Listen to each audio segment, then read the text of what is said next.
Loki, Episode 5, Journey into Mystery, was pretty good. It felt like Loki into the Lokiverse, and much like the Spider-Verse film, all the Lokis felt really distinct, which I appreciated.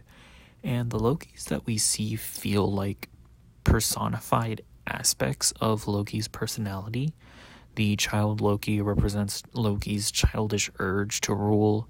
The boastful Loki represents the part of Loki that is only out for himself. And the elderly Loki represents the Loki that has reflected on all of his BS. Speaking of elderly Loki, I feel like he hinted at Loki not actually being dead after Avengers Infinity War. Of course, by hinted, I mean he turned to the camera and said, "Loki didn't die in Avengers Infinity War." But yeah, given that this is the Marvel Fake Death universe, I could absolutely see them bringing that specific Loki back. But going back to the show, I liked seeing Sylvie and our Loki become closer. They're definitely setting up a relationship here, which I think is cute, if a little incestuous. Last week, we established that Asgardians are going to do what they do, and we should not judge that culture, which we do not understand.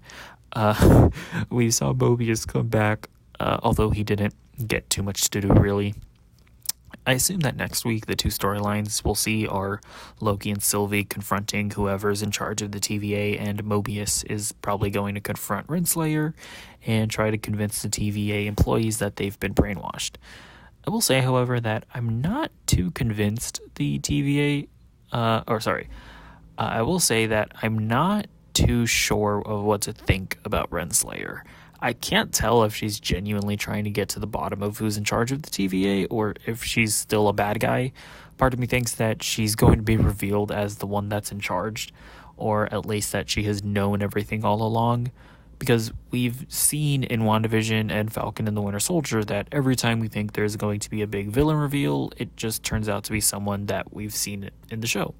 At this point, my prediction is that Kang isn't going to be revealed as a timekeeper. I'm going to say that it's just going to be Renslayer. Maybe one of her variants are going to be in the weird building that Loki and Sylvie are walking towards.